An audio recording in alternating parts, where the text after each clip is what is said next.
What's going on, everybody? This is Stephen Hyder here with Gate City Sports Channel. And this is something I've been wanting to do with the channel for a long time. This is just a general conversation series to where I want to interview different people that I've had an opportunity to talk to throughout my life, whether I've coached with them, I've played for them, or if I've interacted with them in the comment section. And I want to talk to them about football, about sports, and about life. Today's guest, this is a guy that I thoroughly enjoy talking to in the comment section of my videos a lot because he provides a lot of details. He's very knowledgeable, and he's played the game at a higher level than myself. So there are times that even he can break down things that I don't see. And that's really helpful when, you got 300 or 400 people looking at you. So, it's good to have people, that can help you out like that. So today's guest, guys, is Jaelen Williams. So, Jaelen, you want to tell everyone a little bit about yourself? How you doing? Name's Jae'len Williams. I played college football for the Virginia State University, 4 years. Started pretty good number of games there. That's basically it. So, Jaelen, where are you from, Virginia, or are you from further north? Where are you from originally? I'm from Prince George, Virginia. It's right outside of Petersburg, south of Richmond, Virginia. So that's basically my home area. But I went to high school at Charles City High School. Okay. Yeah. So I discovered you from obviously doing my Eagles content. So, and look, I always face this too because I live in North Carolina. I'm a state below you, man. So everyone's always asking me, like, why the Eagles? I'm like, well, I grew up personally about 20 miles outside of Philly in Newcastle, Delaware. But what brought you into like the Philadelphia Eagles? Was it a certain player or coach, or was it like family or something like that? It was definitely Donovan McNabb. As a kid, and during the early 2000s, literally it's at 2000, I was hearing the rumblings of, hey, black guy's not supposed to play quarterback. Oh, really? And I was always taught that you could always do what you want. How you do it, you just got to put your mind to it and be, keep your head down and keep going. I think I saw, was it David Garrard or Byron Leftwich first?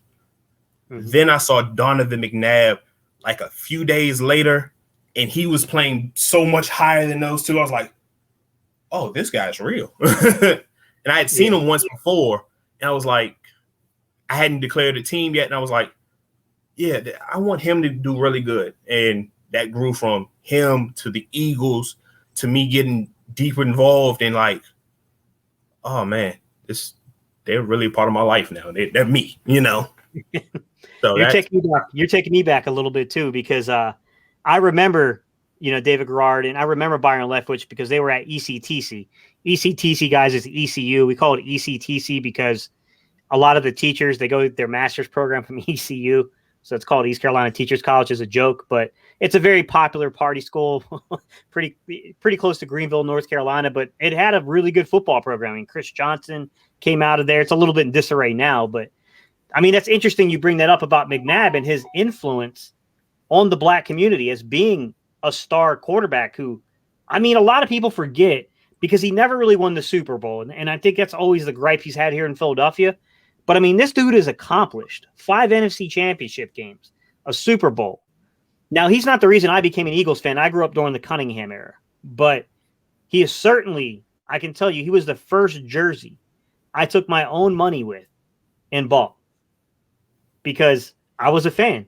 As a matter of fact, man, like my brother, sometimes you'll see him in the comment section, the Cardboard Carolina guy. He'll pick on me a little bit about McNabb because he knows, I thought McNabb was going to take us to the promised land, man. All the way up until the time he was traded, I thought it was going to happen, and I thought McNabb was going to lead us there. And I mean, it is a little bittersweet that he didn't do it, but I mean, it's interesting that you kind of brought up that perspective of what McNabb meant for the city of Philadelphia. It extends outward. We could say that Doug Williams was probably the first pioneer of that, but certainly, McNabb was a star. He was a star. Yeah, that was before I knew anything. So this was me watching TV on Sunday. Who is that guy? Oh, that guy's pretty good. That guy. That grew into me being an Eagles fan. And then my understanding of the game. And because as soon as I saw that, it was like the next year, or not the next year, I think I was playing football before then, but that led me to, oh, wow, let me really get into this deeper and deeper and deeper, you know? Yeah, absolutely. Absolutely. So you were telling me something backstage, man. And I thought it was it was pretty interesting to me because I never really thought about the fallout that happens when a coaching staff gets fired. And because we're Eagle fans and we know that there's a possibility this could be happening at the end of the season here for Eagle fans. But you were talking about, you had your own experience with this, with the departing, coaching staff. I mean, you want to kind of talk about that a little bit about what happened to you and kind of like how that altered your plans.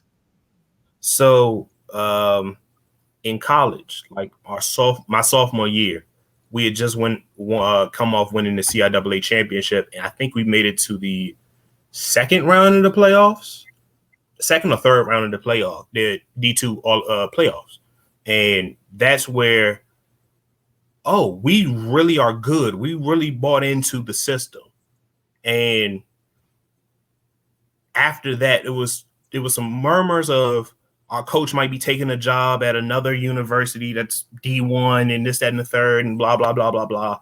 We weren't too worried about it until, how can I say this?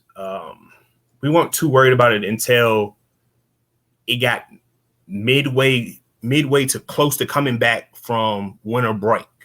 And it was like, so are we going to have a coach? Are we not going to have a coach? And it really was like, okay, we're in limbo right now.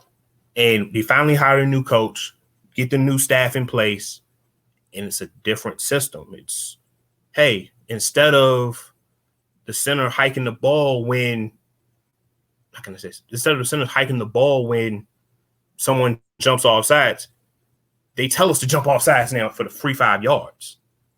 You get what I'm saying? And it's little stuff like that takes a little bit of getting used to, and to make that change, you have to have really good leadership. Not only from the players, but you also need it from your new coach as well. And a lot of times it doesn't happen that way. Yeah, absolutely. So freshman year, college, you show up, Virginia State, right? What was it like, man? What is it like that first time you got to walk onto a football field at the collegiate level? I first noticed how much weaker I was than everybody else. I saw the strength difference. I saw the size difference. I saw everything. You're 18 going against a guy who's 26. This isn't fair. It's simple. And that's a grown man. Yeah, that's literally a grown man with children and a fiance. Like, I literally just walked across my high school stage 3 months ago. But my thing is, it hard. I mean, put it this way, it makes you catch up faster. A lot of, how can I say this? There are a lot of changes that you have to get used to. So the playbook, you getting on the schedule of football is going to take up a lot more of your time than it previously did. The weight room, getting used to an actual weight room program is new. And all the times you're going to have to sacrifice 5 a.m. You have to be in the weight room, not, I have to get up at 5 a.m. I have to be in the weight room. You're late 1 minute, they're going to make you pay with something called a CV. And a CV, don't recommend it for anybody. That's awful. All that stuff. And also manage being a college freshman for the first time, because you want to do a little bit of everything. You want to be a little bit over here. You want to get the general college experience, but football does take a lot of that away. Sure. Absolutely. I think it's something that a lot of student athletes might maybe not know when they're going to visit and they're doing these campus tours, right? Because they're really trying to sell you on what the amenities are that this university has to offer you, which, by the way, you probably won't be partaking in very much of. I mean, it's a completely different experience from the college student to the college athlete side of things, because I can tell you one of the huge traditions we had at NC State. So anytime we had a home game, if I can find my lanyard here, anytime we had a home game at NC State against UNC, we would have something that was called the Ram Roast, which is basically we have something called the Freedom Expression Tunnel at NC State. And that's where the guys can go in and they can tag stuff. You can paint stuff in there. Well, you have to guard that from the UNC students so that we don't start, tagging your stuff with a bunch of UNC stuff. So like you would literally sit up all night drinking, which we all know you're not supposed to do on college campuses, but somehow that gets overlooked when it comes to that, right? Like, I mean, you had events like that as students we got to participate in, but as athletes, you guys don't get to partake in that kind of stuff. It's an interesting dichotomy there.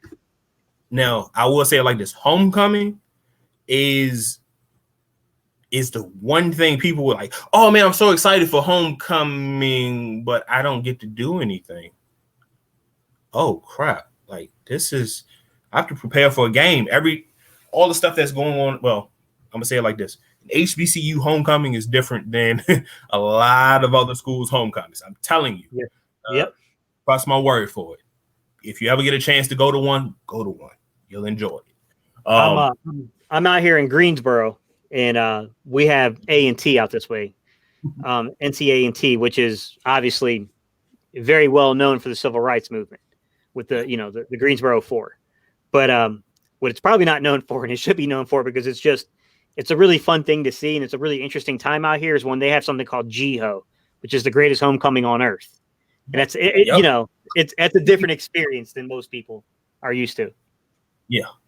And I'll say it like this: understand you have a meeting put it this way. My football week starts on Tuesday morning.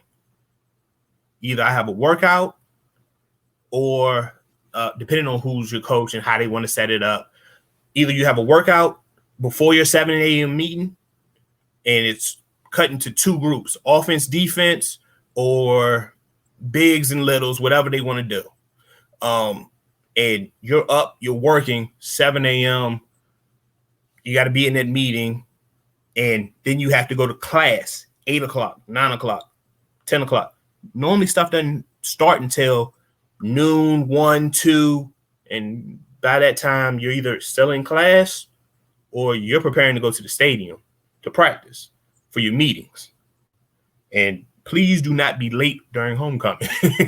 There's a real penalty for that. I understand it's very attractive to go off and do everything, but they make you pay for it. I've seen guys get their scholarships pulled. Yeah. So, yeah. I mean, there was a kid recently out for NC State. I don't want to misname the player because that'd be really bad to throw shade on somebody and they didn't even commit the act, but it was one of the bigger linebackers that's at State. I believe it's Wilson. If by any chance it gets out to him and I misnamed you, I'm sorry, man. Look, bro, I'm a little detached from the campus at this time, but I believe it was you. He got caught kind of getting a little intoxicated off campus, and I believe it resulted in a little resisting the police, and that turned into a big thing. And that's what I thought in my head is like, I would not want to be that young man facing the coaching staff, because I already know something bad's coming your way. Like, it's not going to be pleasant. Like, everyone from the fan base is going to be like, oh, like, no, they're not going to penalize him. And like, he's not going to miss any games. Man, missing games is not what scares you, in my opinion, as a player. It's what you're going to have to do when when the cameras ain't on you, when the fans ain't in the stands. It's what they're going to do to you then that really, lit a fire under me, per se. I don't know how that works at the college level, but I know, it definitely works when you're younger. I'll say it like this. Some of the rules, some of the stuff they tell you, if you're ever caught with a red cup in a pitcher, you're subject to your scholarship being terminated. Oof.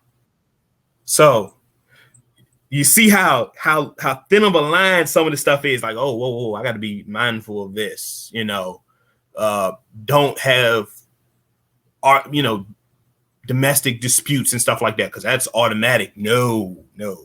Stuff like that. You really have to be on your P's and Q's outside of football, because everybody has a camera. Everybody wants to be where the party is. But the thing is, you have to walk a different line than they do. On a Saturday night, they can go do whatever they want as long as they're back for class Monday if they want to be. You have to be there Sunday morning, either getting treatment, doing your Sunday recovery workout, and watching film. And there's no ifs, ands, buts about it. There's no excuses. That's what you have to do. And people say, well, that's easy. They said, no, it's not easy, because your day starts at 11 o'clock.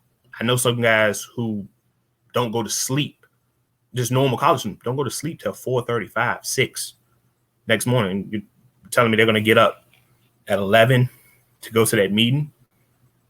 It's a different standard you're held to. Yeah. I mean, it's tough too. It's a really tough thing to have to face. So let me ask you a question about. You told me earlier that you're really known as the offensive line guru, but truth be told, you felt that you were a much better defensive lineman than offensive lineman. So you already kind of told me the story a little bit, but I think it'd be pretty cool to share with everybody else. Do you want to talk about like what led you to that transition from defensive line to offensive line, and like, talk about the physical, transformation you have to make between playing D line and playing O line? So in high school, I was 6'2.5", 260, and I had a flat stomach. If you looked at my stomach, you could see, hey, you got a little something here and a little something here, but that bottom of your stomach can't come in. That's what I was looking at, and I was being recruited to play 3-tech and DN by JMU. I'm just giving you some of the bigger names that threw me offers. JMU gave me a full. Temple actually gave me a partial. NC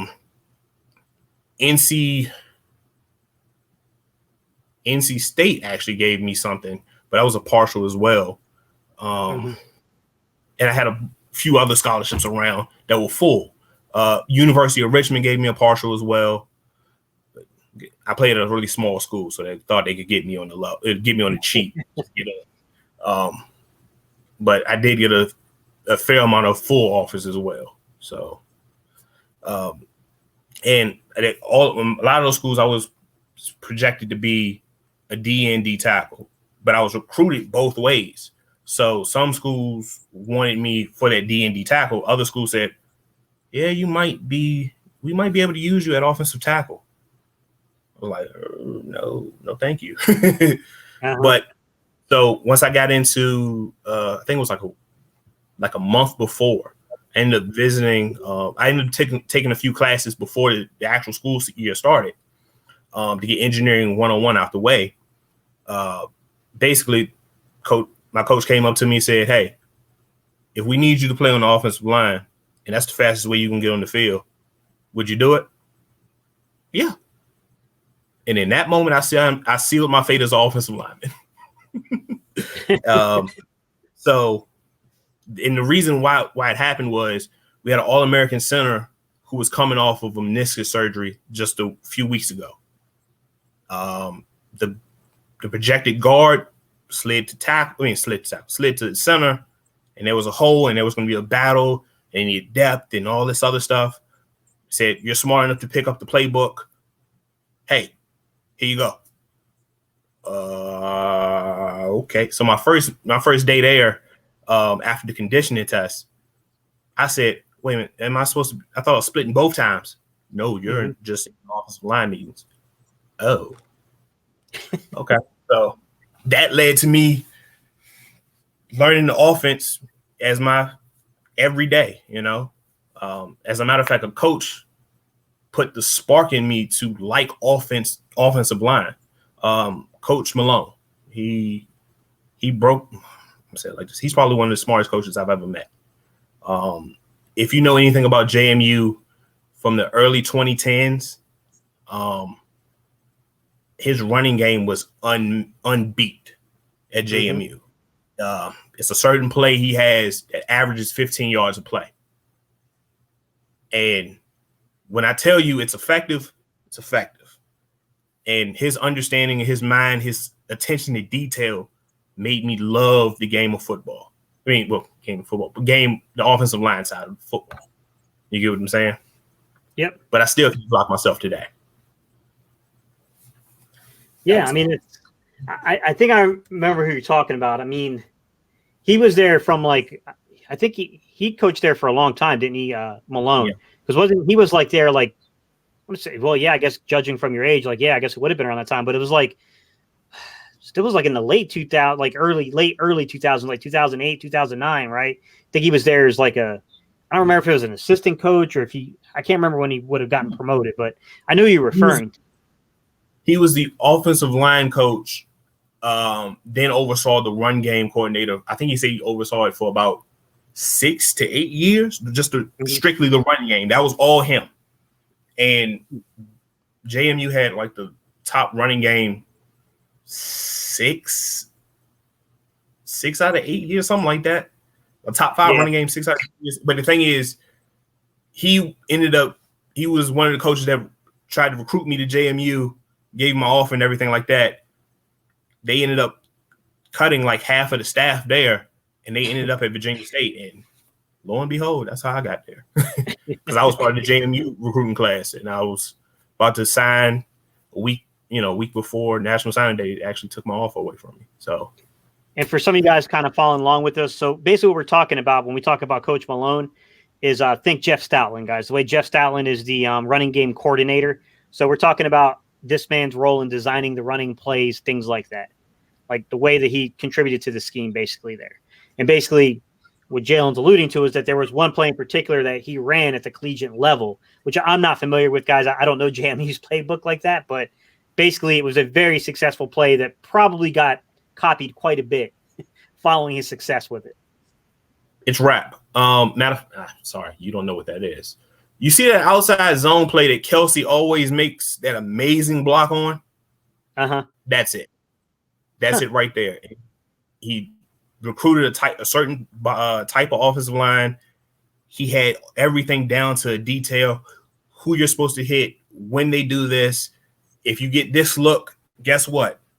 We're probably going to check out of it. But if we even if we do still run it, I want you to do it like this instead. It was all the little details that he meticulously went through that was like, whoa, okay. You're the real deal. Okay. That's my guy. He probably hates me, but that's my guy. Yeah. So JMU, it's an interesting school because it's kind of tucked away in the mountains a little bit. You know what I mean? Like you wouldn't think that it would have such a successful football program, but it's been good for a number of years. Like it's pretty amazing how well that program has done for probably pushing over a 10-year span at this point. Oh yeah. It's definitely a good program. I mean, put it this way. I hate it when a lot of people say, oh, he played at let's call it FCS, but we call it D1 AA level. People don't realize teams like JMU would easily beat the lower half of some of these conferences. The ACC, you put them up against Wake Forest, they might win by 2 or 3 scores.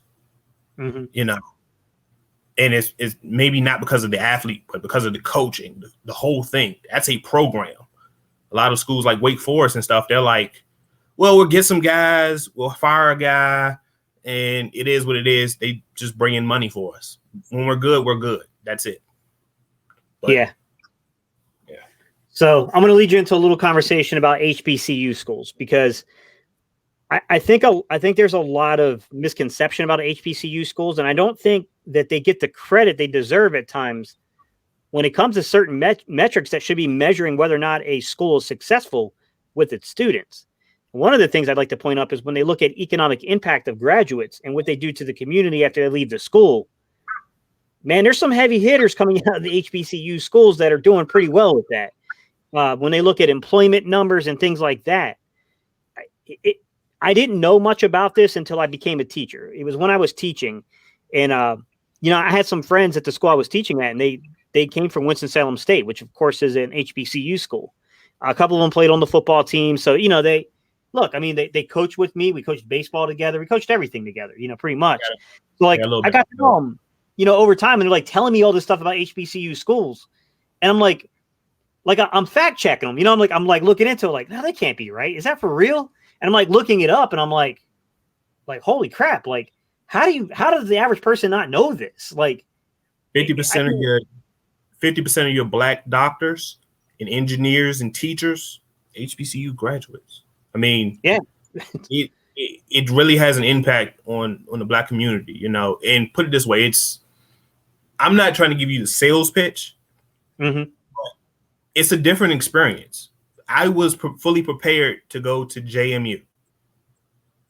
I came into Virginia State. I was a little bit resisted because, oh man, it's a smaller school and this, that, and the third, blah, blah, blah. But wait a minute, hold up. Let me get to know these people. And next thing you know, oh, wow, wait a minute. How are you not a UVA? You get what I'm saying? Yeah. And I have classmates. I have a classmate named Marthany. Brilliant guy. Like, you give him enough time, he might be able to solve cancer. That type of smart. Maybe I'm overselling him, but he is that level smart, Yeah. Bearcat. He's a guy. You let him get some free time, he can maneuver pieces like you've never seen before. These guys, there's talent there in HBCUs. I mean, I'm an example. I'm an engineer. You get what I'm saying? I'm not gonna say I'm the greatest, but the thing is, I'm well above competent. You get what I'm saying? I'm not trying to toot my horn or anything like that, but you give me a problem, I can figure it out. You give me the time, you give me the right resources, I can figure it out. Don't sugarcoat it. Don't just give me what I need. That's it. So for you guys don't know and understand, we say engineering school. So there's generally speaking some different tracks when it comes to the way schools are structured. So you got like your liberal arts schools. So think like your UVAs, think your UNC Chapel Hills. Then you got your engineering schools. Think like Clemson, NC State, Virginia Tech. You going to an HBCU school at Virginia State, which has a very good engineering program. Like when you looked at those programs compared to Virginia Tech, like what are some of the subtle differences that people may not realize about that type of thing? I can say you like this. One of the things at an HBCU, your professors actually care about you. At a bigger school, you're just, hey, buddy, can you do this for me? And you do some research you do some research project for a professor, and next thing you know, thanks. Who are you again? At HBCU, you have your professors know you. Like, hey, they actually have equity in you. They want to see you do good. Dr. Wu, Dr. Garabon, those guys push me like no other. Like Dr. Ansari, they still check up on me today. And honestly, I actually thank them for my, professional development and even getting me here. At HBCUs, this is not just in my department. This is across the board. I still talk to some of my former teammates and stuff like that. They mention some of their professors, and they're like, "Remember him? He kept doing this X, Y, and Z, blah blah blah blah." Man, he ended up looking out and getting somebody a job over here. That's a big thing at HBCUs, and we actually care about it. We look out for each one of you. We look out for each other and everything like that. Because that's a really interesting point that you bring up, because just give people some context of what we're talking about, guys. If you're a young man or woman who's about to make a choice for a college really soon, which is going to be really hard with COVID, guys, and I wish you the best of luck with that. narrowing it down and finding your cultural fit, because that's a big part of it. But what I will tell you is this. I went to a school in NC State that isn't really known for this, but it is the third largest student population on the East Coast. It's over 34,000. The only schools when I attended NC State that were larger were UGA and the University of Maryland. When Jaelen tells you that some of these other schools, you're like a number, guys. You're like student 27112. You're not Steven. You're not Jaelen to them. Like, you're a number because there's so many kids that individual care and attention becomes quite difficult unless you really shine. You really stand out, or let's just be real, you really kiss good. You know what? You know what I mean? Like, yeah. I mean, I don't want to say too much. I don't want to demonetize this here, but you get what I'm saying. Like, I mean, let's be real. I mean, that's what happens with some of the kids there. Brown note.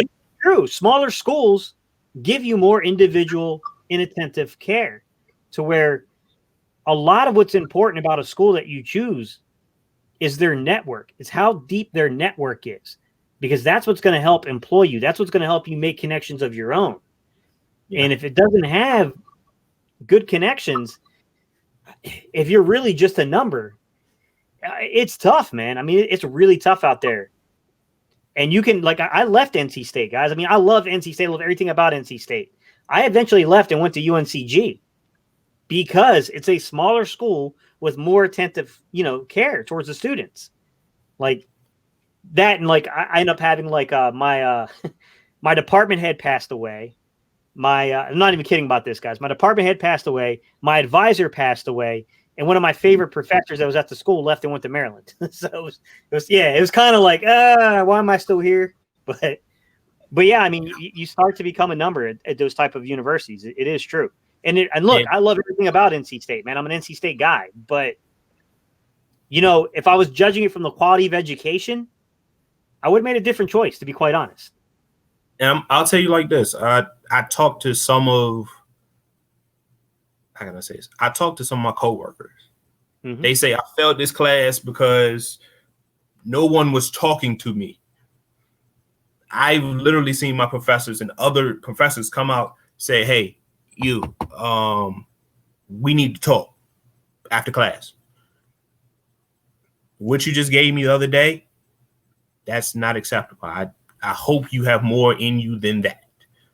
And if you need me to sit here and walk you through what's going on in my actual class, come to my office hours. If we need to even stay a little bit longer, or we need to come in earlier, let me know, because I'm here for you. And that's a big theme in a lot of HBCUs.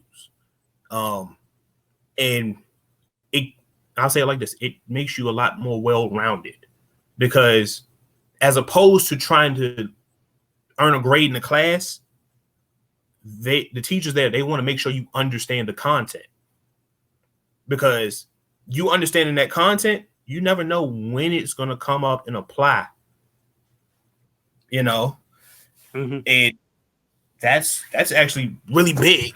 Everybody can talk a lot of general stuff, but the thing is, okay, let's put you in a real situation. What are you going to do? It's different when you're trying to get a grade versus I'm trying to solve a problem. Sure. Absolutely. Yeah. So let's swing it back a little bit towards football.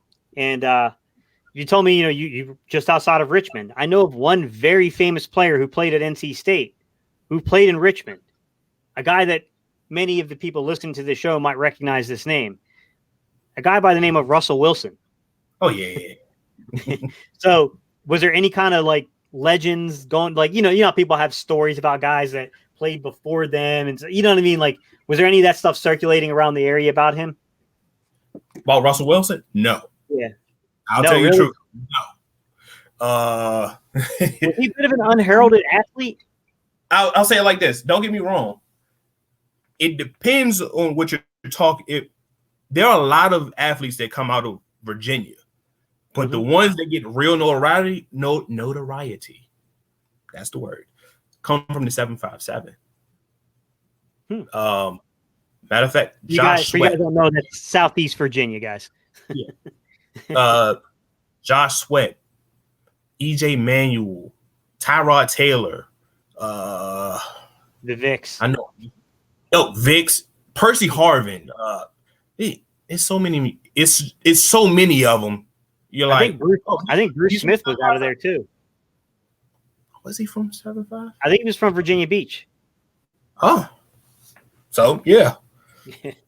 But like the talent in the 757 area, it's.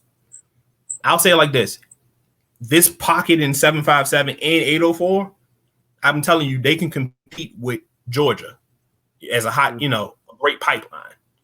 Because you know how Florida State became so relevant when it was mid 2010s or early 2000s. They stole a lot of talent from here that was supposed to go to Virginia Tech. Yeah. And hey, they won. Did they win a national championship? They got close. One of them, something. Mm-hmm. Yeah. We missed one big one for Philly fans. Allen Iverson was 757. Yep. Matter of fact, he's out of Hampton. Where I'm at right now. So yeah, I heard legends about AI when I was in the Navy. So I first got started coaching. Believe it or not, I just got bored when I was in the Navy, and I started looking up like Pop Warner, like trying to coach some Pop Warner ball. Then I started looking up camps so I could help run camps. And I was at one of the camps, and they were like, you know, you get these like urban legends that get spread. And they were talking about like, man, all y'all know about Michael Vick. None of y'all know about Allen Iverson when Allen Iverson was a quarterback out here. Dude was better than Vick. I don't know if that's true. I didn't see these guys play like that, not in high school. But that was definitely a big urban legend from that area that Allen Iverson was better than Vick as a quarterback in high school. I don't know if that's true, but definitely, I definitely heard that when I was out there. Now, there is a real urban legend around here. That somebody better than what's his name? I forgot the guy's name. That's bad, but that really doesn't bode well for it. But there's a guy, I forgot his name already. True 7-5 people from the 7-5 will remind you relentlessly, who was better than Vic and AI at football and basketball. What's his name?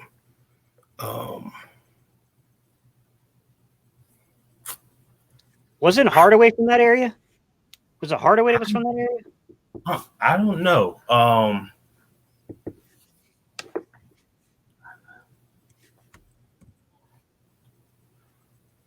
of looking at myself. Give me 1 second, literally 1 second. Let me try something real quick. I'm gonna get y'all right. Maybe he wasn't. He was born in Memphis, so let's see if he by some chance moved to Virginia or something. I remember hearing like different people's names pop up when I was out that way. Because I mean, it really is for you guys that are not familiar with that area, guys. Like, yeah, it's an incredible area for talent out there. Like the amount of talent in the 757 area code, which is like Virginia Beach, Norfolk, Hampton, Newport News, Virginia. It's like that whole southeast portion of Virginia. I always like to joke because, believe it or not, guys, I had an opportunity when I was running camps to kind of work with Percy Harvin. We were running camps there, and I was helping do special team drills, and he was one of the kids that were back there fielding punts. It's not like I was, specifically over him coaching them, but I mean, that's the kind of talent that you run into that area. Is like I'm out there, and Percy Harvin's out there running drills I'm helping set up. Like, it's pretty crazy. And put it this way, also, actually, Josh Sweat had a pretty good legend around here before all the injuries because he was unreal. I think his knee, his knee went out in high school, and people were like, "Is that his shot?" But then he eventually went to Florida State, balled out there, then had another knee injury, and that kind of made him drop to the 4th round because. Or that knee injury, he was a first rounder. Yeah, I remember the momentum around him when he was younger. He was a dominant force at Florida State for a while. And a lot of teams shied away from him because they felt like the issue with his knee was degenerative and that he probably wouldn't make it too much past the first contract. was the theory. Now, look, they're wrong all the time, but that was definitely the theory that he would never outlive the first contract. Absolutely. So I guess, we got a little bit of time left, man. I guess we can dive into some Eagles talk. Yeah. All right, man. Let's just rip the Band-Aid off. Dude, what is going on with this quarterback situation, man? It's a combination of a lot of things. You have a GM who's on the verge of getting fired. You have a coach who's on the verge of getting fired. And you have a quarterback that's not playing well that has all of this money tied into him that you've seen play at a very high level. And it's like, I'm trying to shift the blame onto somebody else, but I'm trying to also say, hey, it ain't me at the same time. So it's just a sticky situation. In terms of the actual play itself, I can't defend Carson. He's been awful, just flat out awful. But the thing is, at the same time, I think it's a bigger issue than Carson. A lot of people like to go to the line of Carson stinks, but I want to know the question of why does he stink now? You get what I'm saying? Sure, and absolutely. Why do you see a guy that was once in the conversation of being elite, was pretty close to basically looked like he was going to walk away with the MVP in 2017, to regress to where, let's be real, you would have to make a legit argument to say that somebody has played worse than him this season. Yeah. We would have to make a legit argument. I mean, it's one of the greatest regressions I've ever watched from the position. I mean, I can't say no better than myself. I can't say no better myself. I'm just trying to pick pieces together, because in camp we heard Nate Sudfeld was gun shy. Now Carson is gun shy. Is there something to that with the coaching? I don't know. I'm just putting a lot of the pieces and trying to make them fit. Mm-hmm. It's not as if this guy's talent is gone and he can't do what he once used to do. It's not that at all. Don't get me wrong. It's confidence. Confidence is one big issue. Don't get me wrong. Mm-hmm. But it's something else that caused that confidence to get eroded, to get him in this slump right now. And I can't explain it. But my thing is, it's some tough decisions on the horizon to be made. Yeah, that's I mean, it's really well put, because I mean, I don't know how else you can say that other than to say that, like, what's coming up is not going to be pleasant.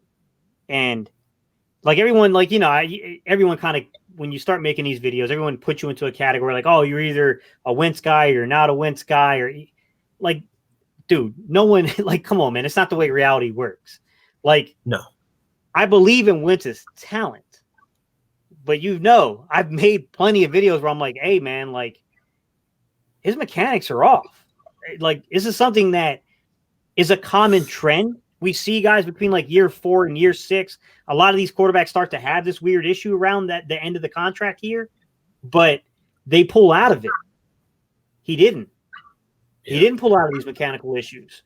And you look at this contract, Jaelen, I don't know how this is my fear. Like, we've created a controversy by the way that we allocated our draft resources, to put this very friendly. Okay. Yeah. And it was a controversy that probably didn't need to be had. And people are saying like, yeah, but then we'd be sitting here with like absolutely no answer with Wentz. I hate to tell you this, guys, we still do have no answer. Even if Jaelen balls, we have no answer because of the contract. Like, I don't think people understand.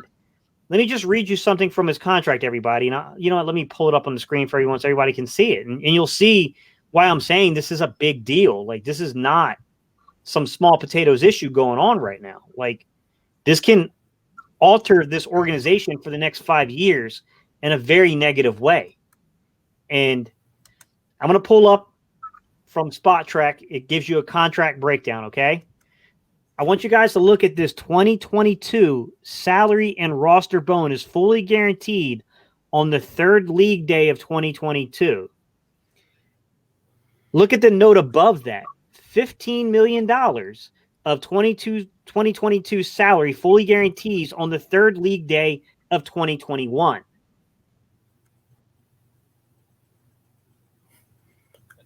That's not far off.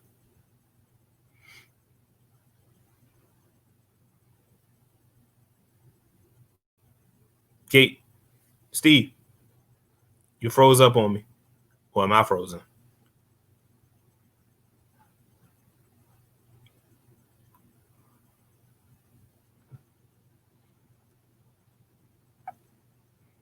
I think I might be the one frozen.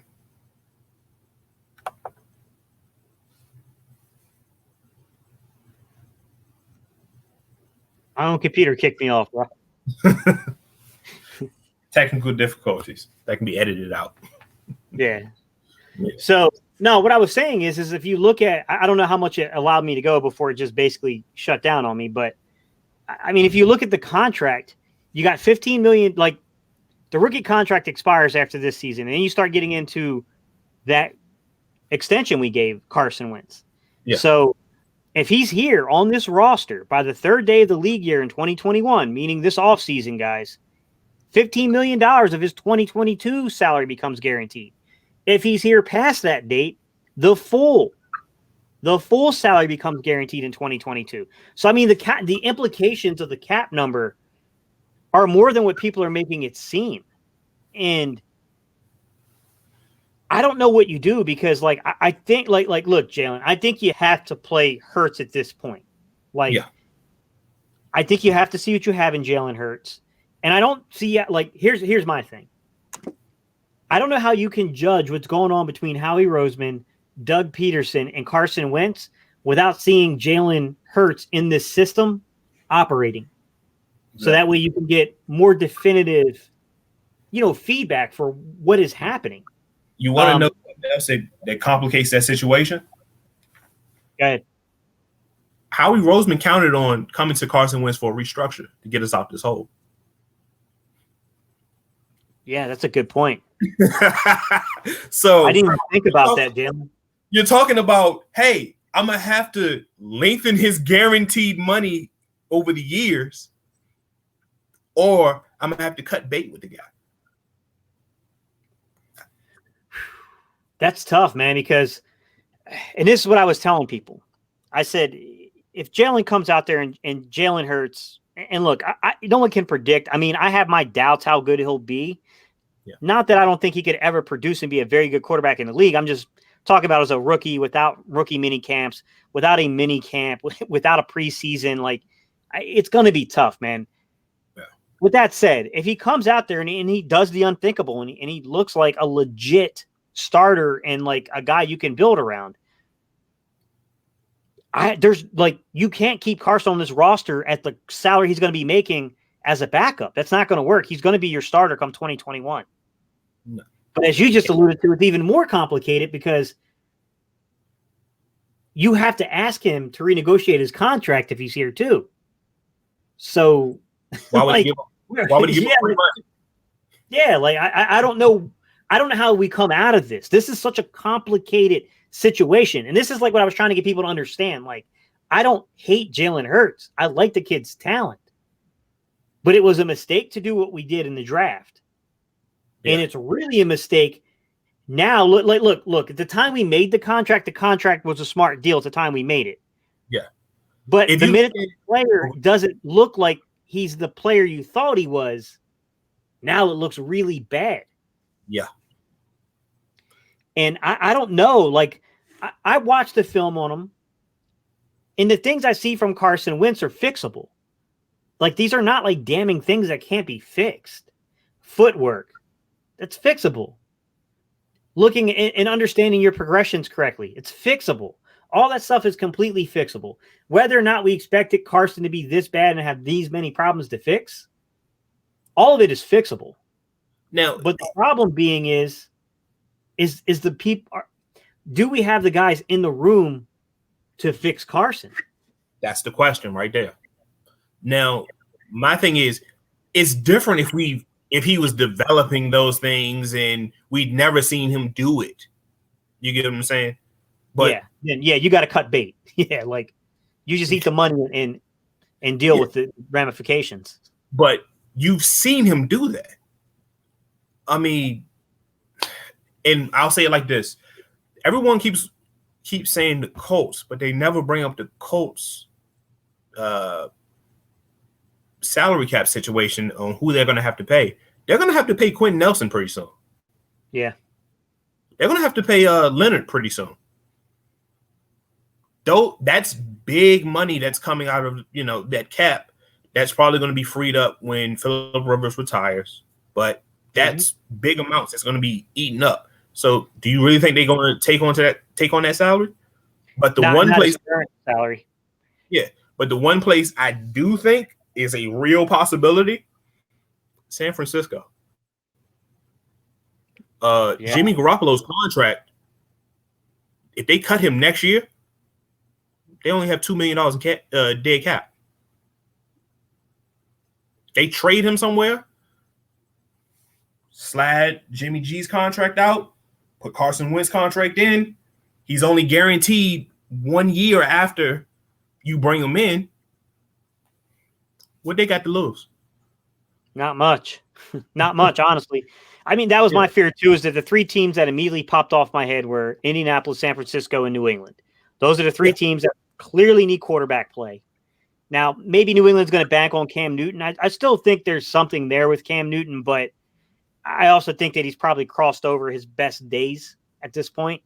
But, I mean, you could still probably win with Cam Newton, to be honest, if you built the right offense around him. And that's the issue that New England's having. They don't have an offense built around Cam Newton. Exactly. They're trying to fit their offense in. It works sometime, then it doesn't work. Like this Sunday, they put up 45 points, but at the same time, Herbert had like 3 or 4 picks.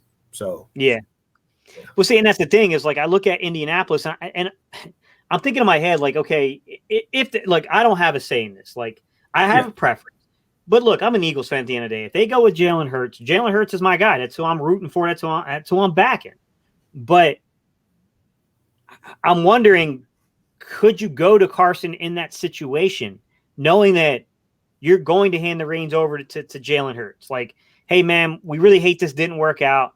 We really still think you got talent, but we just feel like we got to move on. Would he be willing to renegotiate the contract to make him more appeasing to trade to another organization? I mean, I don't know. That's the thing. I don't know. I don't know the agent of Carson that well. And I don't know Carson's mentality about that. I mean, I would assume that he would probably want some control over where he gets traded. Yeah. I mean, you're getting rid of me. I'm owed this money and you want me off the books. Hey, I want some say in where I go. You're not going to just ship me off to Siberia and get your cake too. You know what I'm saying? That's not going to happen. The other thing is what happens if we put Jalen Hurts in and New Orleans makes this kid look like a rookie quarterback, and it's bad. It's really bad because it can go both ways. Jalen Hurts could surprise and he could look really good. And we could be like, hey, you know what? Maybe Howie isn't crazy. Maybe the kid does have talent, but to be honest, he's one of the few evaluators that had him that high.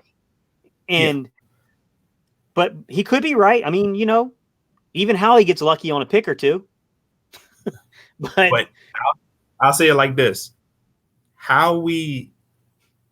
don't think Howie's going to make it through to I don't either. Especially if Jalen Hurts doesn't look good. Carson never regains the comp, because that's the thing is, like, Jalen Hurts doesn't look good. They're not going to pull him just after the New Orleans game. I wouldn't think if they start him in New Orleans, which I think it's a 50-50 possibility that I think it's a legit possibility they start Hurts for New Orleans. I'm not saying that's what I would do personally. I just think that you should probably split reps in that game because that's going to be a tough challenge for any rookie quarterback. Like you're asking a kid to do. I got a problem with splitting reps. Well, it's not ideal. It's not ideal, but I just don't. I don't know that I would feed the kid to the wolves like that. And then I would probably give him his like, look, the last 3 games are yours. Sorry, Carson. Like we can talk about this at the end of the season, but we're going to give the kid the next 3 games because Carson, I don't think the other possibility is Carson has this motivate him and comes out and looks like a different dude. I don't know. But if I had to bet, if I had to take a bet, New Orleans is going to shut down whoever the quarterback is in that game. Now, here's the thing I wanted to address from the lab the other day. Not the other day, yesterday. Sorry. I made a comment that what we saw was Josh Johnson getting in the game in garbage time. Sure. And people would automatically assume Josh Johnson, he's awful. No. If you think about it, when Josh Johnson gets inputted into the middle of the game, oh, snap, he's running around. He's picking up, first downs with his legs. And then he starts to threaten the line of scrimmage like he's going to run. People start watching him. They forget about stuff down the field.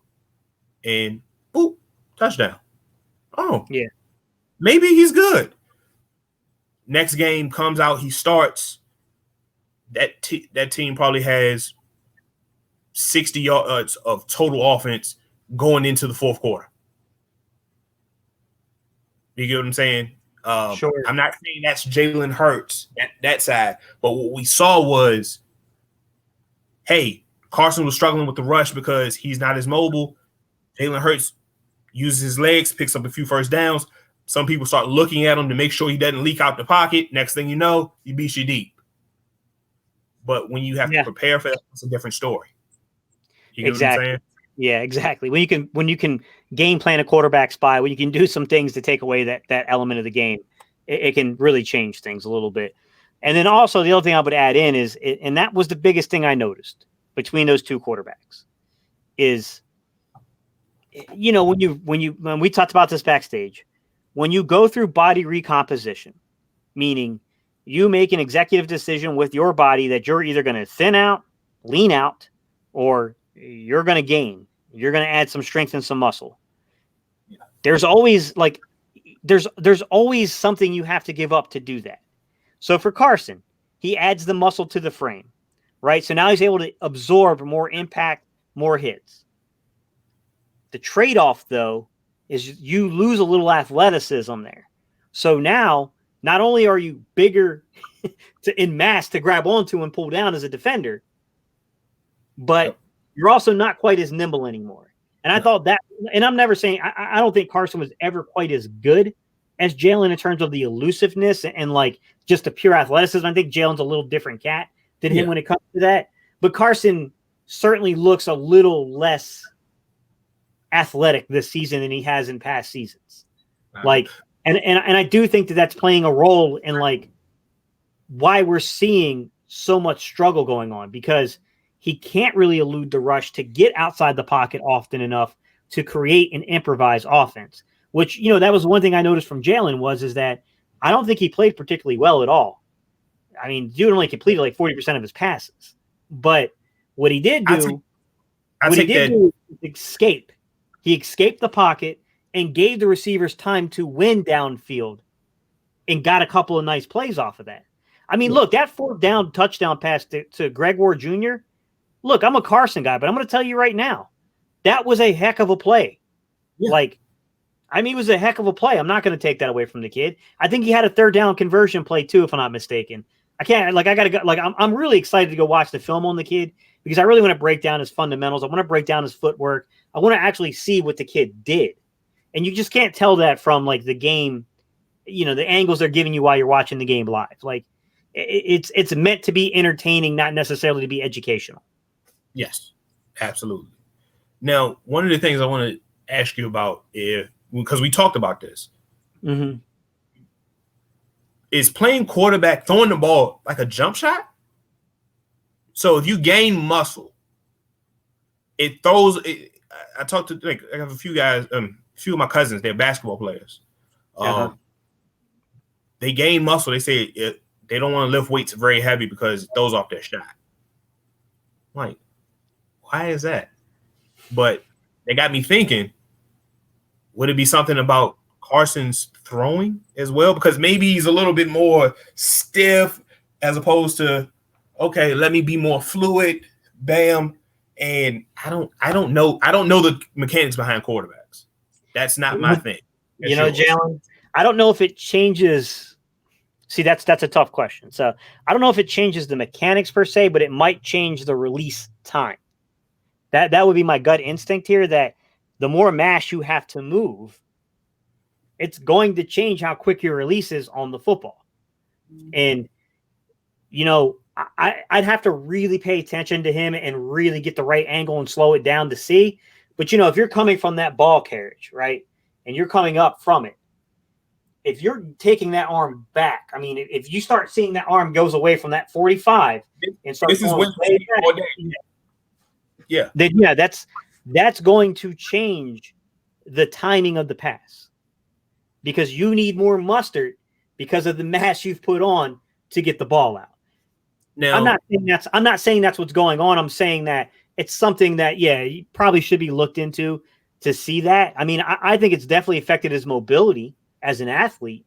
So, I mean, maybe it has affected, because, now you got me thinking about really trying to judge his release time from 2019 to 2020. And here's the thing is, I don't want to overstate something, because your mind can play tricks on you until you see it side by side. But right now, in the moment that you're asking me, Jaelen, I feel like his release point is slower this season. I really do. Now that you've asked me and I'm really thinking, I do, but I can't confirm it until I see it side by side. Now, I will say that he's holding on to the ball longer. Like, we can look at his time to throw and see he's holding on to the ball longer this season than he did the season prior. Now, there's a whole lot that goes into that. That's not, just an easy statistic to say, like, you can look here and that just proves everything. Like, no, he's also ducking 4 or 5 guys and trying to break away. And, like, there's a lot going on there. But that all, it's interesting, Jaelen. That's a good point, man. It's interesting. Sorry, man. Go ahead. No, what I was going to say is we haven't talked about the O-line since we've been on here. But it also takes into account, I heard somewhere today that Carson Wentz had not Carson Wentz. The Eagles O-line has the 12th best win ratio in the league or something like that. I think that's a BS stat, because if you look at the game, Carson Wentz is, oh crap, I feel pressure. He is literally stepping on my foot, but if he rides him by, oh, okay, I guess that's a win. Like, I don't get how they track these stats. You get what I'm saying? That offensive line is horrible. Yeah, that's our thing when you use something like an advanced metric is you really need to understand how they're accumulating the data to give you the metric. And, that is an issue. I will say that I've heard some people say that Carson started to drop his eyes a little bit, and it's not something they normally saw from him. I saw it specifically on one play. The play that the announcers, not last week, but the week prior, the announcers were going crazy because he missed Alshon kind of going on the go route down the boundary side on the left. Yeah. The problem is that Matt Pryor got beat inside, and the hand came right across Carson's face. I think he sees the hand, and then you see him kind of look down and start to try to get out of the pocket. Well, actually, he steps up into the pocket and walks himself right into danger. And I do think there's some elements to say, like, look, some of this is the line is just not good. Like, you're giving pressures up like that. Of course, the quarterback's going to drop his eyes. But number two, Carson not feeling the pressure correctly. Like, if a dude's got an inside angle, then you don't want to step up. That's where you don't want to go. Yeah. But so, I mean, you can say like pocket presence to an extent, but I mean, it's so hard to narrow this stuff because it's such a compounded problem between play calling at times, between Carson's lack of mechanics, to receivers not winning early enough in routes, which a lot of that has to do with the coaching, about not coaching, but more so play design. And then the line just getting beat. And my thing is, you have your off. Forget the quarterback. Your offense in general is struggling. Why haven't we found the one thing we're good at yet? I don't even know how to define what we're good at. Like, exactly. I don't even know what it is. Like, my thing is, you're supposed to find that out early in the season. Hey, push come to shove, we're this type of team. We're going to run downhill. We're going to make you make decisions. And we're going to wear the defense out. And guess what? When you eventually just keep your eyes in the backfield, we're going to pop one deep on you. Yeah. Last year, it was, we're going to pick you across the middle of the field to death. Ertz, Greg Ward. Everything was in between the hashes to those guys. Every once in a while, the guy's going to play inside leverage. We're going to run an out route. We're going to keep you honest.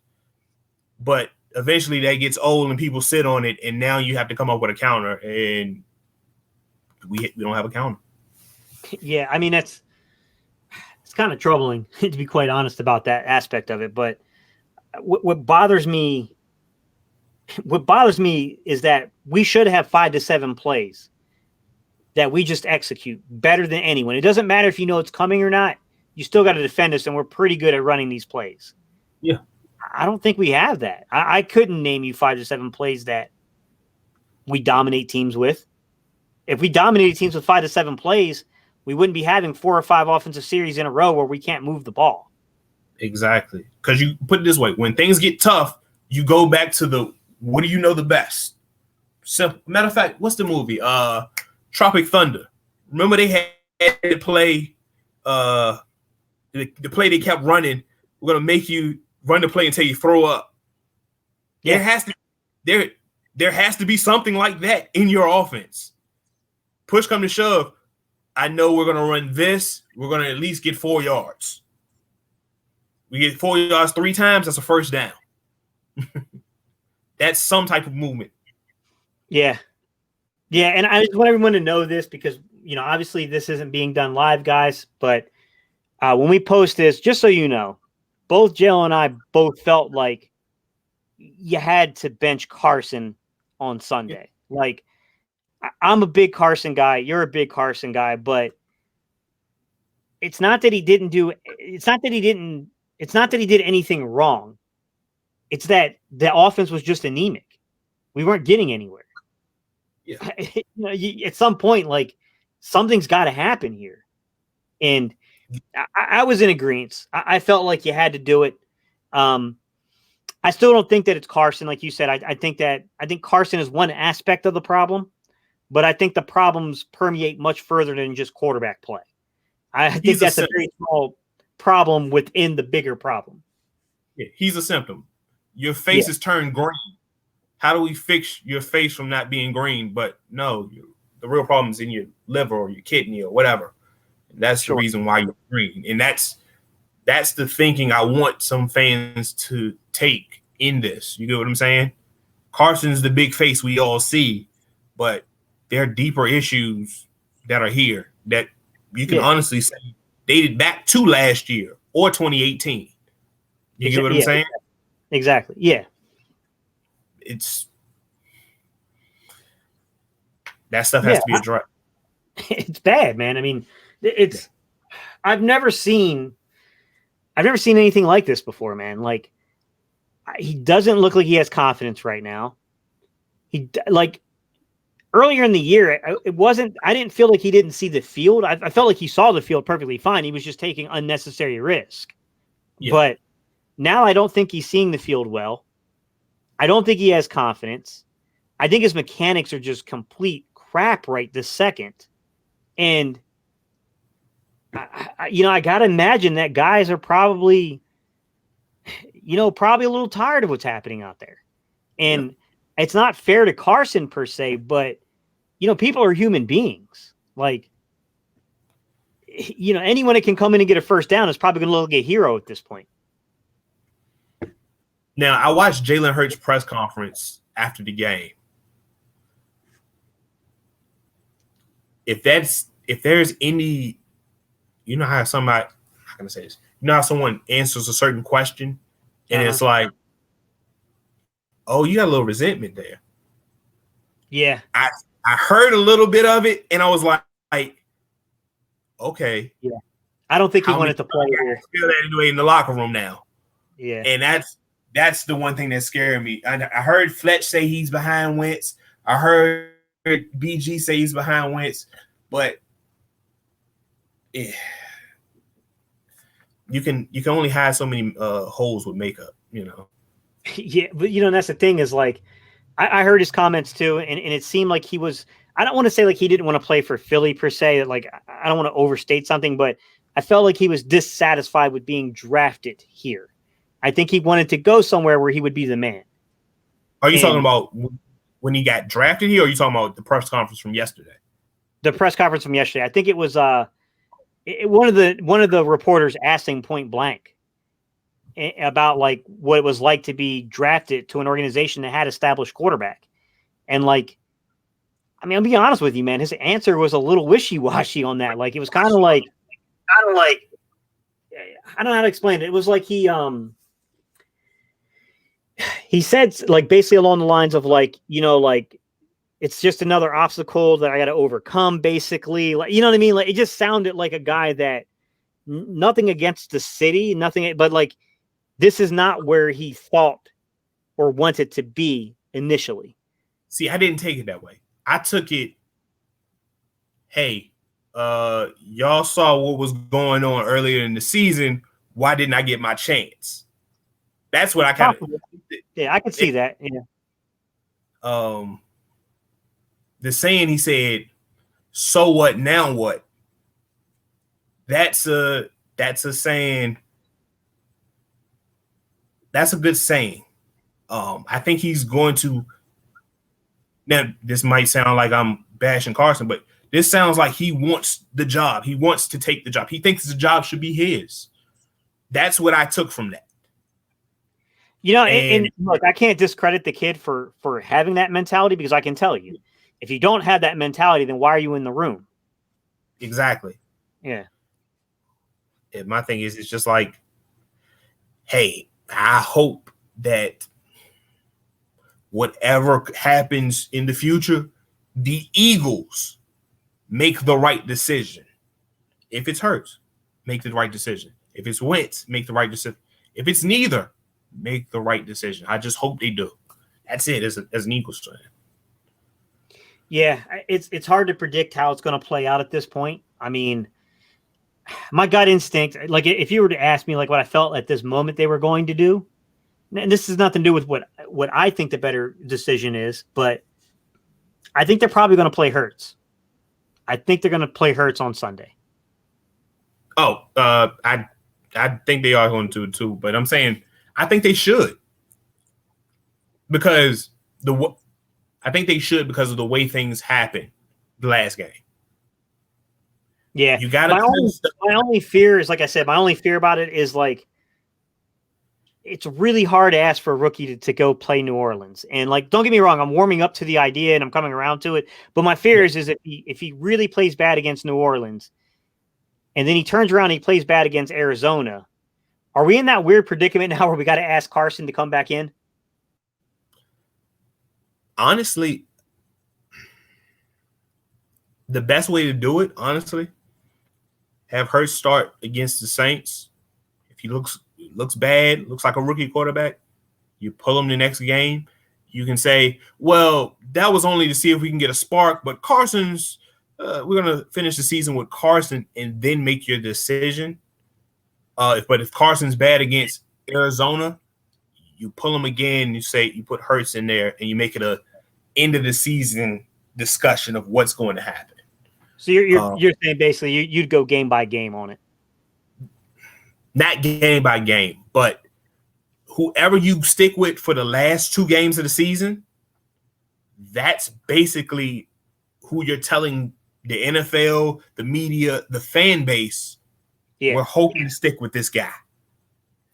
Because the last 2 games, whoever they throw out there,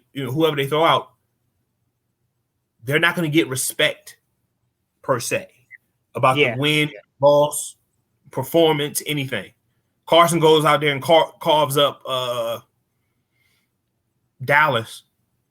They had a god awful defense. Who cares? Yeah. Hurts goes out there and calls up the defense. Oh, we might got something here, but it was Dallas's defense. So let's pump the brakes. Yeah. I'd still give the kid credit if he carves up Dallas. If he carves up any of these teams that we're about to play, like I'd give him a little credit because it's hard as a rookie to go. You know what I mean? Like these coordinators know how to defend rookies. You know what I mean? But sorry, I shouldn't say carve up.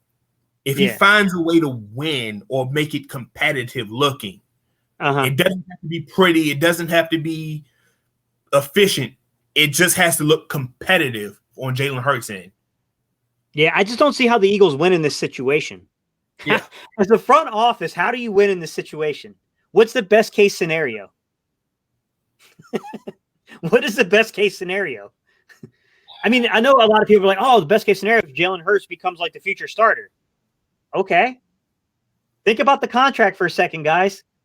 Like, think about what's going on with your front office.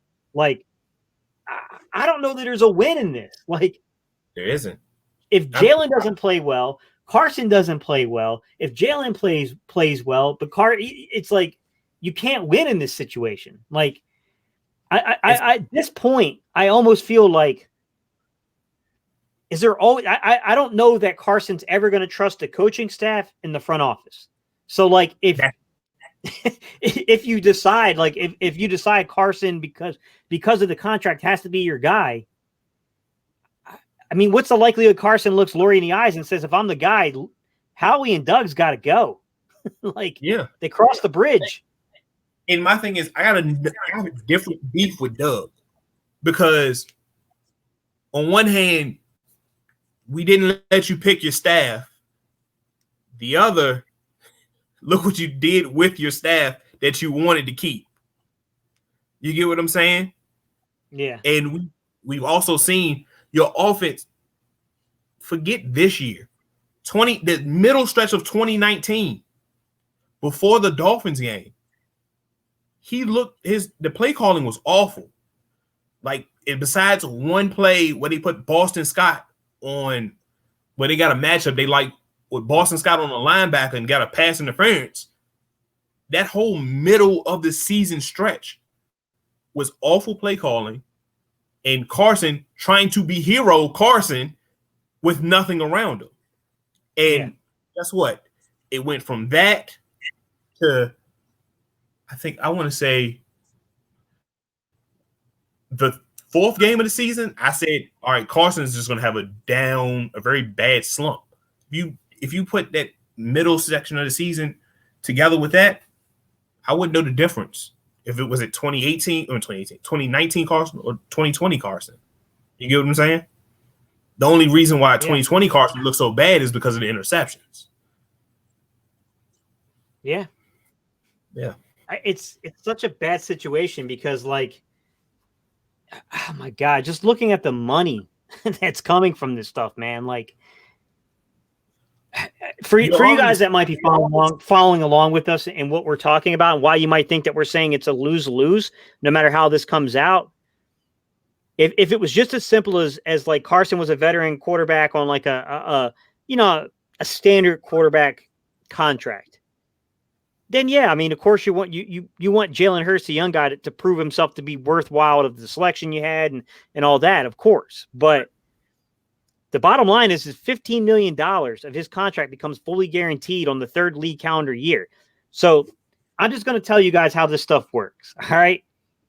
No matter what Jalen Hurts does this year, unless this kid comes out there and starts looking like Russell Wilson, he will not be the starting quarterback in 2021. He just won't, guys. They're going to go right back to Carson in 2021. Guarantee you. Guarantee you. It's just the way it works. Yeah. But here's my thing. The third day of the league year, you have to guarantee part of that 2022 salary. So we haven't even had a chance before we guarantee the salary in the offseason to have Carson go through camps to look at what's going just to start fixing some of these riding mechanical issues with him. Yeah. And like, man, that's a big gamble.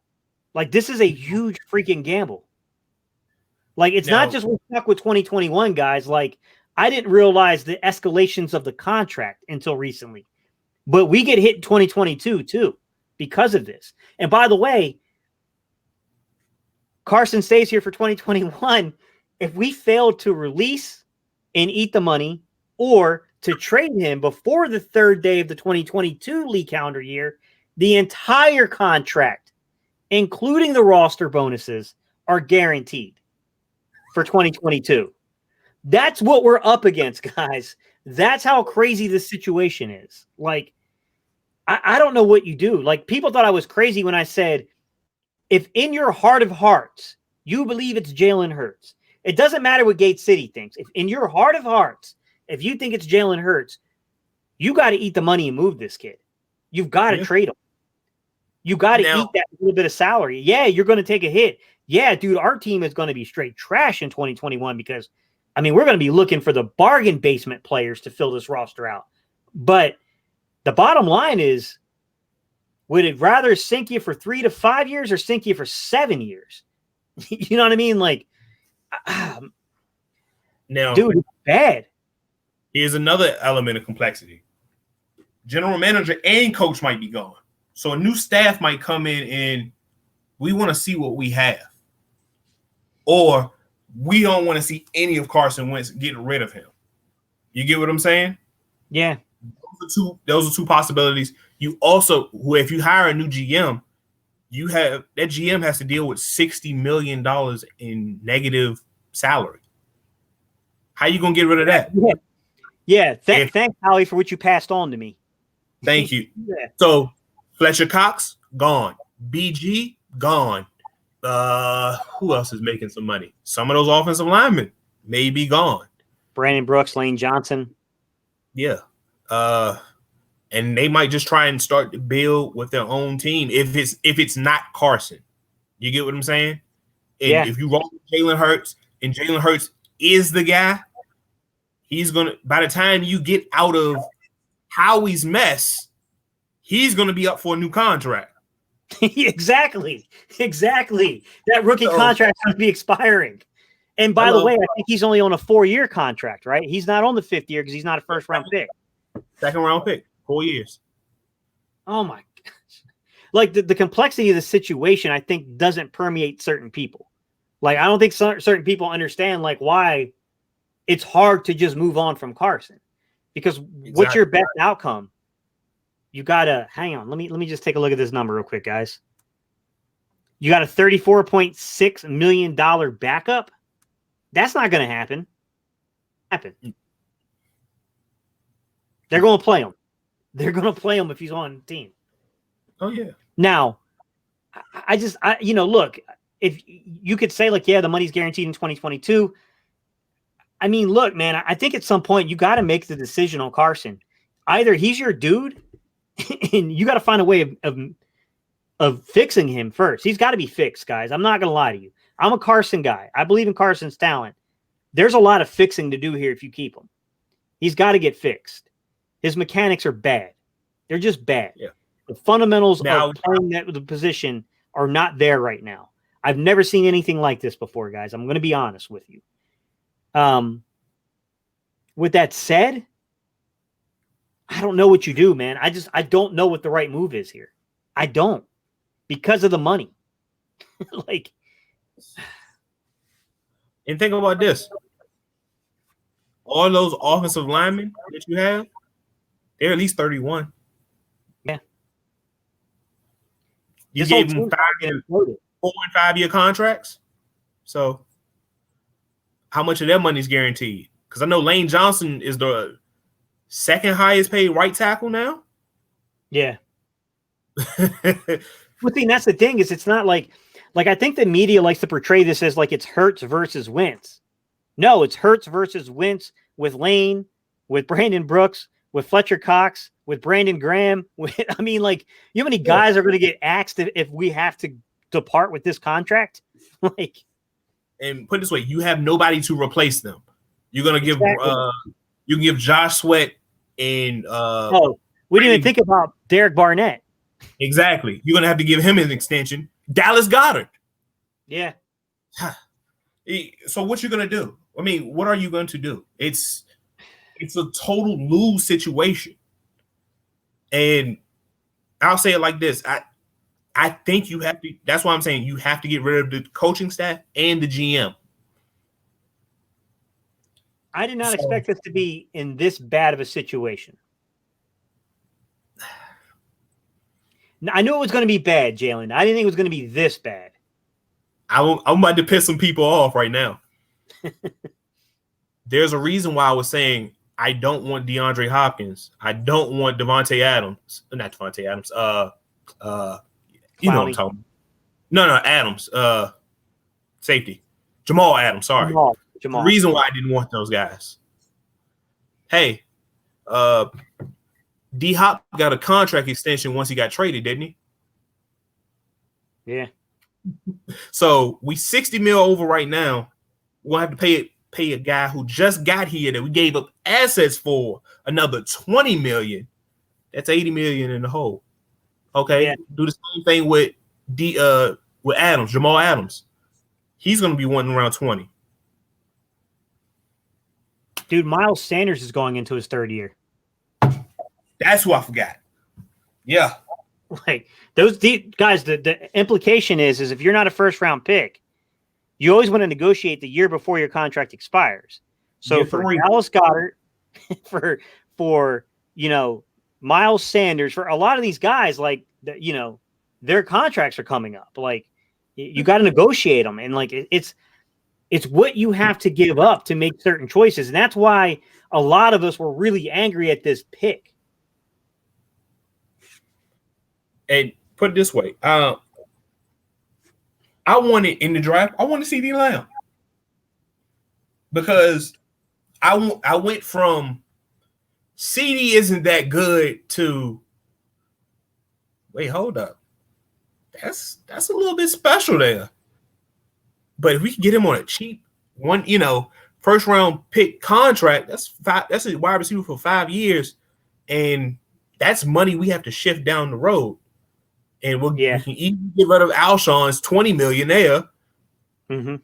It's well, in my opinion, I thought there were two guys that had really unique skill sets in the draft in terms of the more physical guys, CeeDee Lamb and Laviska Shenault. I thought these were definitely guys that they liked the contact, but I thought CeeDee Lamb was misunderstood because he might play the game like he's Anquan Bolden. He's not that big. He's a string really bean. Not. Yeah, he's just tough. And when I say string bean, I'm looking at a guy. If I size him up, like, oh, okay, you might be bigger than Skip Bob over here, but you're no DK Metcalf. Exactly. Yeah. DK is a whole nother problem. Like that should have got Howie fired on its own, but we forgot to bring up JJ. Yeah, JJ. Yeah. We got a big decision coming up here with JJ. Oh man. Oh, I can't believe we're in this situation, man. Have we hit on? Oh, we got about Vontae Maddox. Yeah, and he might not get a second contract here. Yeah, I think they messed him up when they moved him where they moved him outside. Yeah, and might be too late to salvage him. He might have to go. You let Sidney Jones and Rasul Douglas go. I would at least have kept Rasul Douglas because of the size and special teams. But it's just really hard. It's really hard looking in hindsight, man. And the other thing that's popping up in my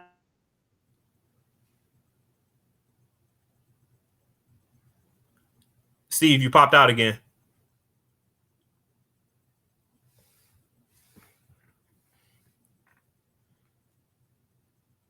Can you hear me?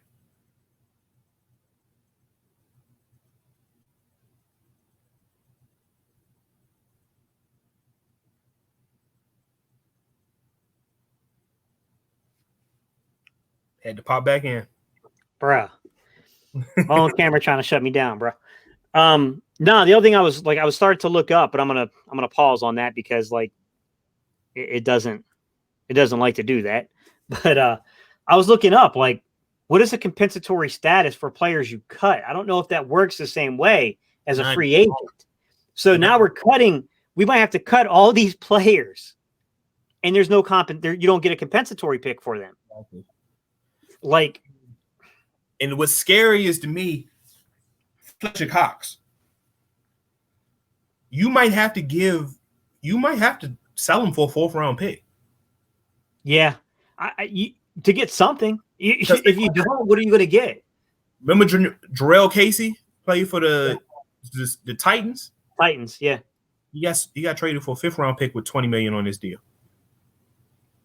We might have to do the same, unfortunately. I mean, I don't know. I don't know if anyone will want to take the contract at his age, but I know teams will want the player. I'll say it like this. I think contenders might try something. You get what I'm saying? Yeah. But of course. But the thing is, look what kind of pick you're getting back. You know? Nothing. Yeah. Nothing for a guy that, we might be a little down on him, but he's still pretty good. Exactly. And I don't want to overstate Fletcher Cox, but the fact that you see everybody else eating on the D-line is because of him. That double team is something serious they have to put on him. Where's 91? If we're running inside zone, we're not running to the 3-tech when 91's the 3-tech. You get what I'm saying? You got a point. That's serious stuff, but we take that for granted because we remember seeing Fletcher Cox. Oh man, he just killed this guy. Yeah. And one of the things I think he gets overlooked for is his run stop ability because he's good.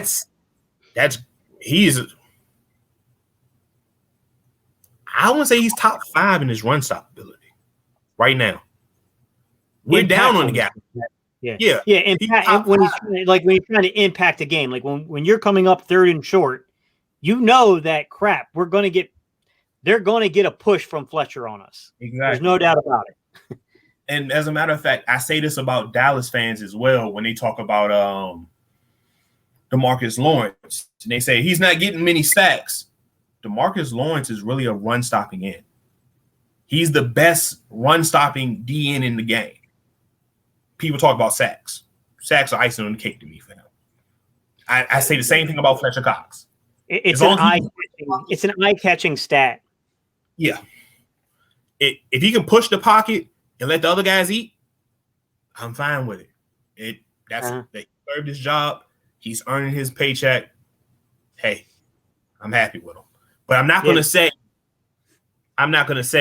I don't want to hear his name more. I'm not going to say that at all. But no, I agree. I do feel that as Fletcher's gotten older, he's taken plays off. I get it. I definitely get it. But still, Fletcher's the best D lineman. He's still between him and Brandon Brooks, they're still the best D lineman on this football team. Yeah. Graham, you're talking about that Brandon Graham. Brandon Graham, yeah.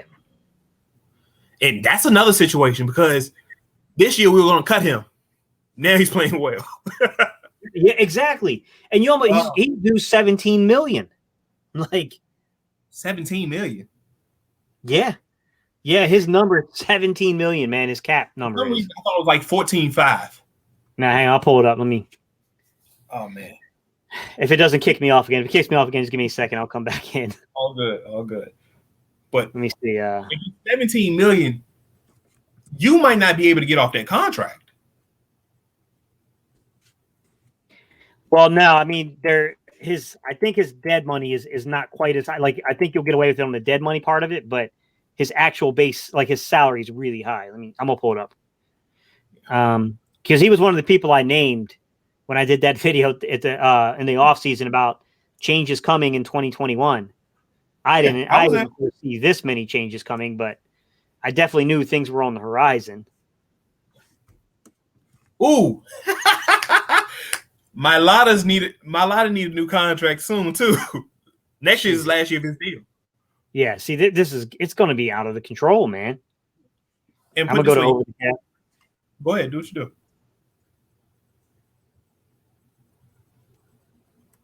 All right, let me pull it. So let's see, 2021.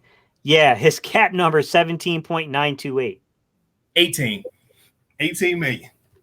Yeah, but he's only 17.2 against the dead, so you save a little chunk change. And of course, you can always do a June 1st designation on that if you needed to.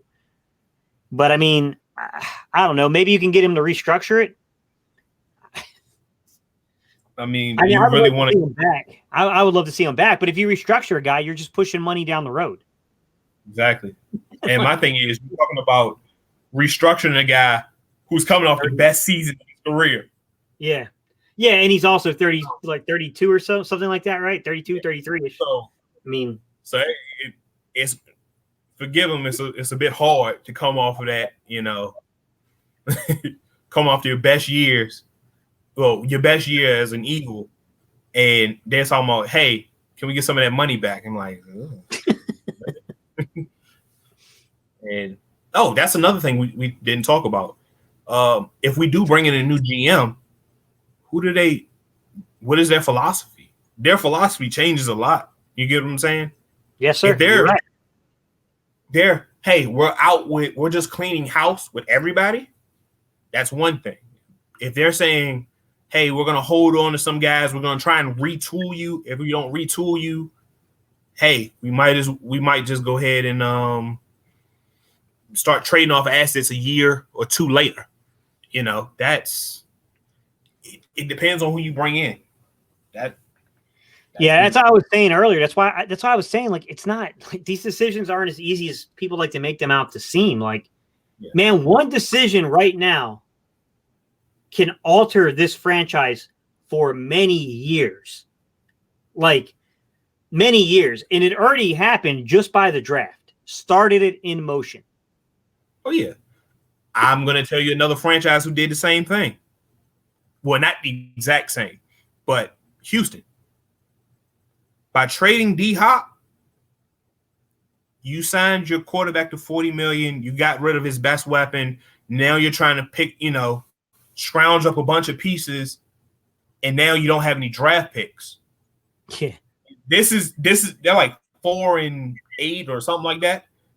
But that's the team you're going to have to roll with for the next 2-3 years, because I don't think you have your first round pick this year. And you're missing a few picks from next year.